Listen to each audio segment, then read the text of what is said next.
Hey guys, we're here to talk about the disillusioned ideas of the benefits of captive breeding. I had been notified of a ex-colleague of mine posting like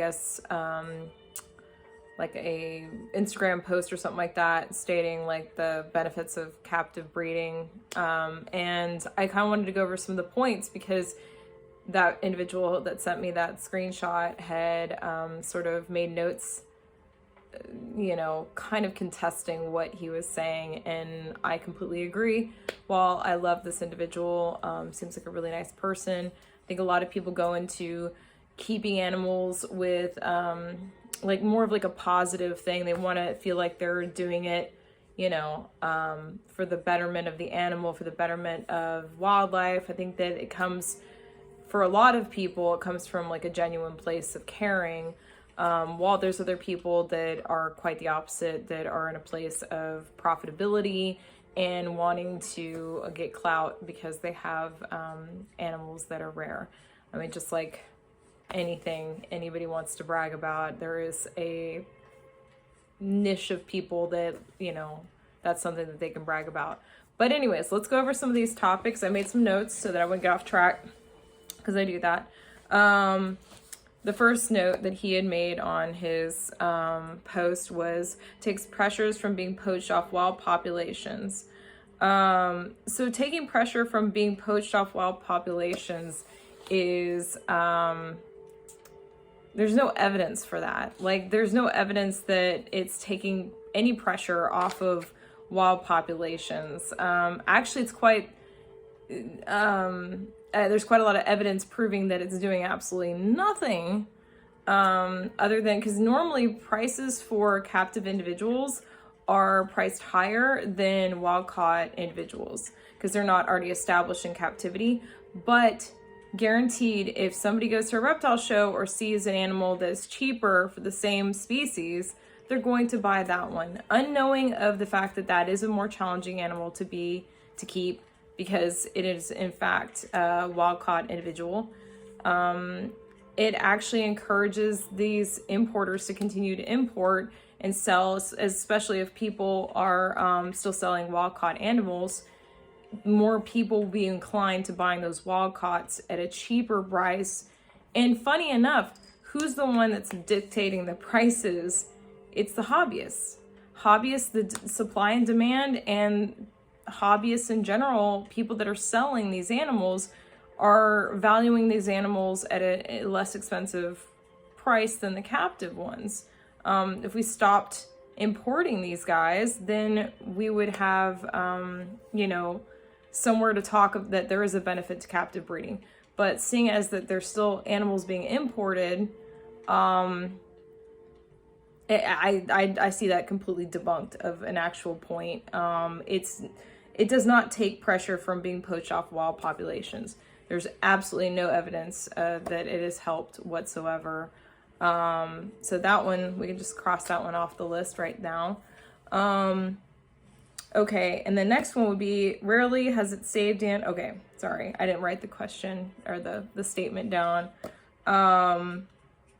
Let's see here. It says, okay, I think it was that it saves animals from extinction in the wild. And rarely has it saved animals from extinction. Functionally extinct in the wild means there's no place for them to go back to. So I think essentially what people like to say is that if we're breeding them in captivity, that means that there's no way they're going to go extinct if they're still here. But if there's no place for them to be, there's no point to that animal. I think other than research, studying, like, out of curiosity, out of understanding evolution, understanding other sides of science and stuff. Otherwise, that animal does not have a functional place in the world right now. They're displaced. And more than likely that ecology, that landscape that it came from, is no longer available for that animal to live in, nor will it be anytime soon for it to go reestablish in that wild population. While, that's a point that you can make about, saving the wilds from extinction, sure.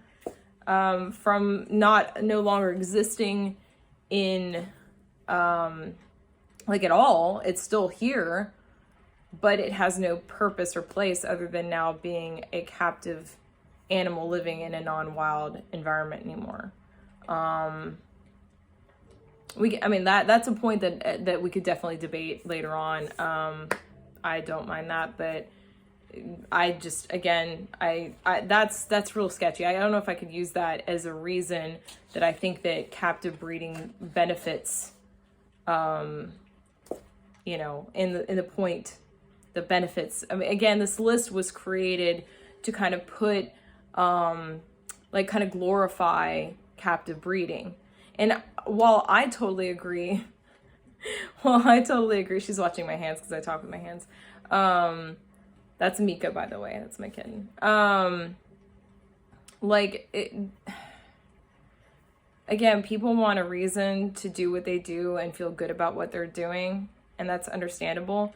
But in this situation, it's not just you, it's another creature, a living, breathing creature, and you have to provide, like this one needs a lot of attention from me.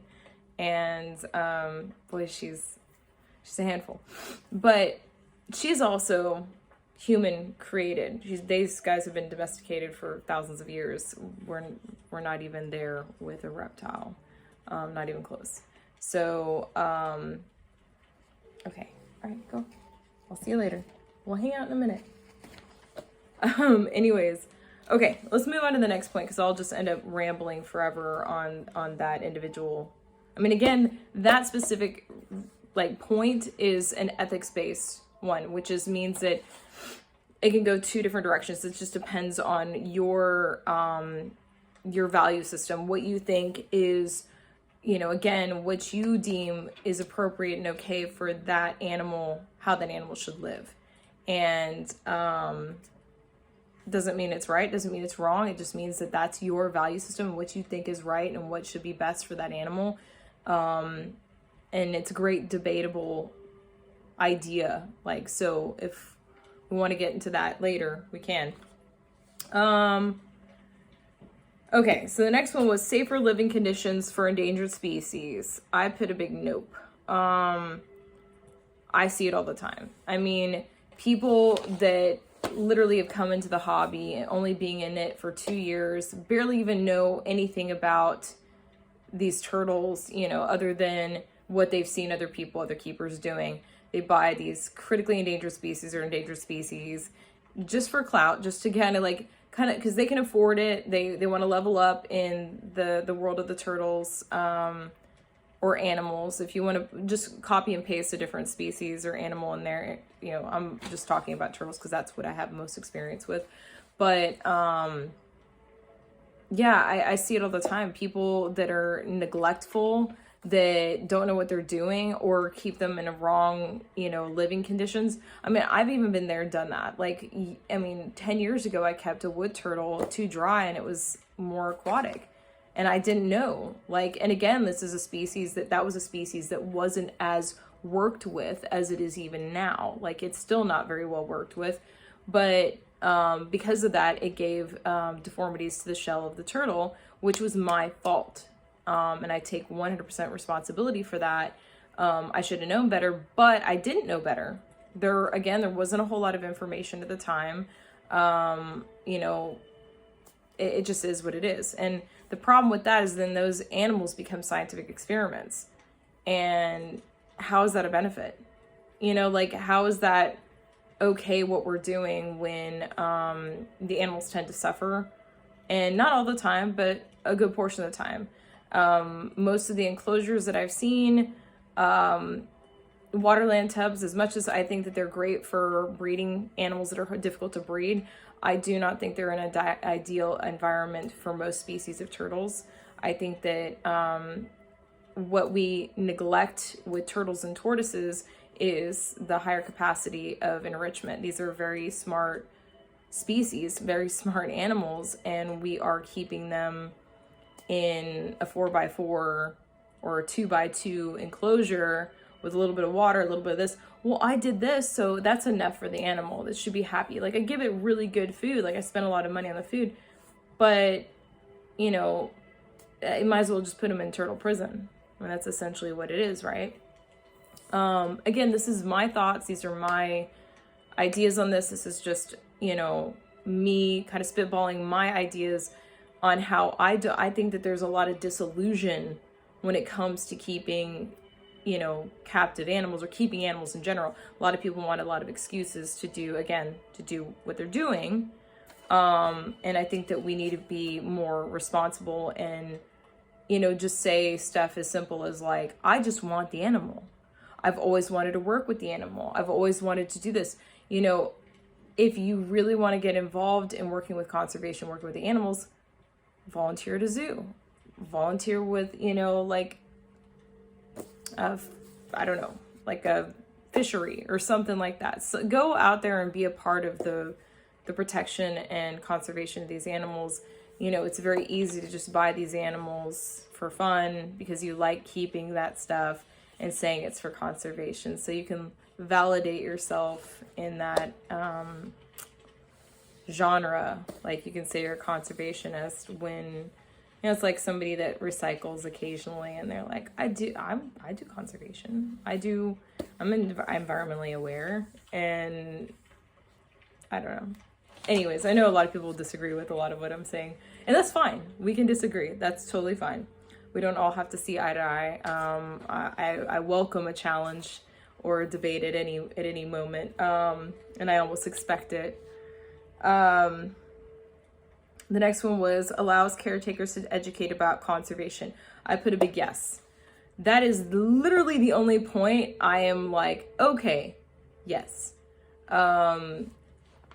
Keeping these guys, like zoos have a great point in being able to see animals from another continent or another place up close and personal, and like getting to know those animals and kind of feeling for them and wanting them to be, you know, cared for in the wild, like protected in the wild. So there is a purpose and a place, but that doesn't necessarily need to be in a hobbyist environment for it to be education. Most people that are doing active education are working with another organization, a club, or a zoo or an aquarium, doing education that way. So it's not a hobbyist thing.